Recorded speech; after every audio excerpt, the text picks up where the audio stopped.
ಎಲ್ಲ ತಾಲೂಕು ಆಫೀಸ್ಗೂ ಶೇರ್ ಮಾಡ್ಬಿಟ್ರು.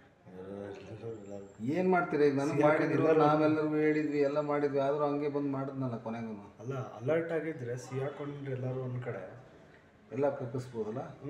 ಒಂದು ಸಲ ಸಿಹಾಕೊಂಡ್ರೆ ಸಾಕು. ನಾನು ಪ್ರೊಫೆಷನಲ್ ಬಿಡಿ ಸರ್, ಸ್ವಲ್ಪ ಟೆಕ್ನಿಕಲಿನೂ ಅವನು. ಆದರೆ ಒಂದು ಕ್ಯಾಮ್ರಾ ಭಯ ಇಲ್ದಂಗೆ ಬಂದನಲ್ಲ. ಅವ್ನು ಗೊತ್ತು ಕ್ಯಾಮ್ರಾ ಇದ್ರೂ ನನಗೇನು ಮಾಡೋಕ್ಕಾಗಲ್ಲ, ಯಾರು ಏನು ಮಾಡಲಿಲ್ಲ ಅಂತ.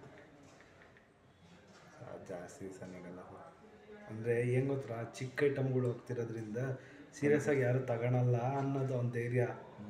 ಸೀರಿಯಸ್ ಆಗಿ ಹೋಗಲ್ಲ ಅಂತ. ಅದು ಕರೆಕ್ಟಾಗಿ ಮೊಬೈಲ್ ನೆಟ್ವರ್ಕ್ CDR ಹಾಕೊಂಡ್ರೆ ತಗೊಳಕಂತಾನೆ. ಇವ್ರುಗಳು ಅಂತ ಸೀರಿಯಸ್ ಇದು ಮಾಡ್ತಾ ಇಲ್ಲ. ಕಂಪ್ಲೇಂಟ್ ಮಾಡಿಸ್ರಿ. ಆನಂದ್ ಮನೆಯಲ್ಲೇ ಅಗರಬತ್ತಿ ತಯಾರಿಸಿ ಒಂದೇ ಮಷೀನ್ನಿಂದ 7 ಲಕ್ಷ ಗಳಿಸ್ತಿದ್ದಾರೆ. ನೀವು ಕೂಡ ಅವರಿಂದ ಕಲಿಬೇಕಾ? ಅವ್ರ ಜೊತೆ ವಿಡಿಯೋ ಕಾಲ್ನಲ್ಲಿ ಮಾತಾಡಬೇಕಾ? ಈಗಲೇ ಫ್ರೀಡಮ್ ಆ್ಯಪ್ ಡೌನ್ಲೋಡ್ ಮಾಡಿ. CDR ಹಾಕೊಂಡ್ರೆ ನನ್ನ ಮೊಬೈಲ್ ಹಿಡ್ಕೊಂಬಂದಿದ್ದು ಪಕ್ಕಲ್ಲಿ ಹಾಕು. ಆ ಟೈಮಿಂಗಲ್ಲಿ ಇದ್ರೊಳಗಡೆ ಯಾರು ನೆಟ್ವರ್ಕ್ ಬಂದೈತೆ ಟೈಮಿಂಗ್ಸ್ ಹಾಕಾಗ್ತಾನೆ. 8:15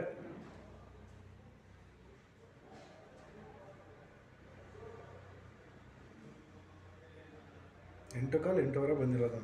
ವಿಜಯಮ್ಮ ಯಾವಾಗ ಬಂದು ನೋಡ್ಬೇಕಿತ್ತು? ಈಗ ಬರ್ತಾರೆ ಒಂದು ನಿಮಿಷ, ಇನ್ನೊಂದು ಫ್ರೆಂಡ್ ಅದನ್ನು ತೋರಿಸ್ತಿಂತಲ್ಲ, ಆಚೆ ಹೋಗಿ ಬಂದಿರಲ್ಲ.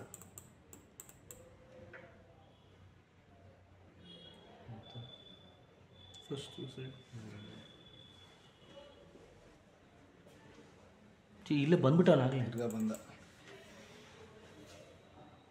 ಚೀಲ ನೋಡಿ ಸರ್, ಪರ್ಫೆಕ್ಟ್ ಪ್ರೊಫೆಷ್ನಲ್ ಆಗಿ ರೆಡಿ ಆಗಿಬಿಟ್ಟವ್ರೆ. ಆ ಚೀಲ ಹಿಡಿದು ಕೊಟ್ಟಿಸ್ಕೊಬೋದು. ಅಲ್ಲ, ಅದು ಹೆಣ್ಣು ಹಚ್ಕೊಂಡು ಈಡೇ ಇಟ್ಕೊಂಡ್ರಿ.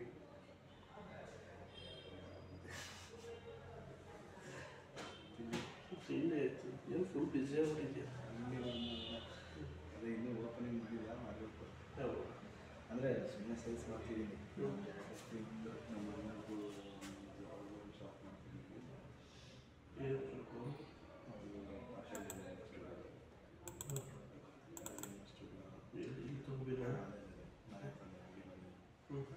ಮುಂದೆ ಜಾಗ ಕಡೆಗೆ ಅಲ್ಲೇ ಶೀಟಲ್ಲಿ